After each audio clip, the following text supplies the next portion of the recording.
We go now to the mayor of Atlanta, Georgia, Keisha Lance Bottoms. Good morning to you. Good morning. The National Guard is now in Atlanta. Has that quelled the violence that we saw Friday night when the CNN Center was attacked?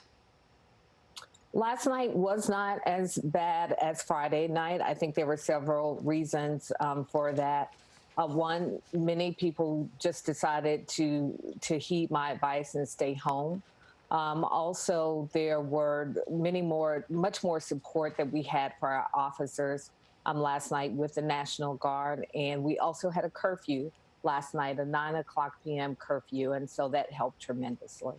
I want to ask you about something your police chief said at a press conference yesterday about some of the more violent actors that we saw on Friday. She said they were part of a highly calculated terrorist organization. Who are the groups that you think are behind this? You know, I can't say who they are. I know that it was a very different protest than we are used to having in Atlanta. Obviously, we are the home of the civil rights movement. So we have a long history of protest in our city. But our organizers in Atlanta, many of whom don't agree with me quite often as mayor, were very clear that this, by and large, after things turned violent, was not an Atlanta-based protest. It looked differently racially in our city than our normal protests looked, and it was a different group. So we don't know who they were, but many of them were not locally based. I'll say that. But when the Justice Department, when the Attorney General spoke, he said something about radical left. Do you have any indication of organized groups who are plotting in your city?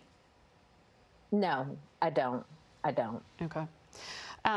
The president has issued a series of tweets in the past few days, as I'm sure you know, and he has said that liberal governors and mayors must get much tougher or the federal government will step in and do what has to be done, and that includes using the unlimited power of our military and many arrests. Have you heard from the White House? Do you know what they're asking you to do? No, I don't know. And this is so reminiscent of Charlottesville when President Trump just made it worse. There are times that you should just stop. And this is one of those times. He's making it worse. This is not about using military force. This is about where we are in America. We are beyond a tipping point in this country. And his rhetoric only inflames that, and he should just sometimes stop talking. In Georgia, you recently saw the killing of Ahmaud Arbery, the 25-year-old black man who was shot by two white men.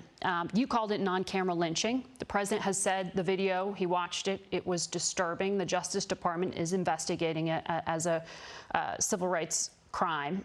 Do you have faith that the Justice Department will see this through?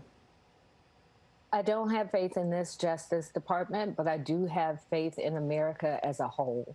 So it is my hope that between the Justice Department, between the state of Georgia, that there will be appropriate charges that will be brought, that will be prosecuted, and that there will be a conviction. You don't have faith in the Justice Department. What is your message then to the people of Atlanta who also don't have faith, who are also very frustrated and want to go out still and protest since there has been this eruption of violence? Should they still be on the streets?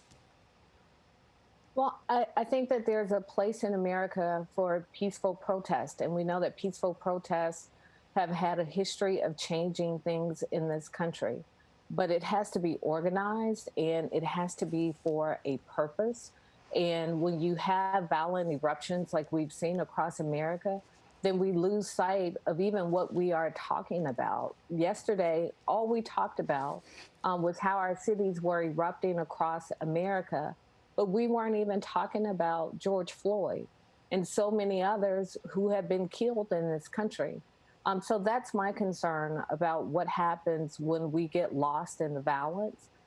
We've got to be more organized in the same way that we were during the civil rights movement. and many other challenges that we faced in this country. I understand the frustration. The frustration is real and the anger is warranted. But the violent eruptions won't offer us any solutions right now. Mayor Bottoms, thank you for your time. Good luck to you. Thank you.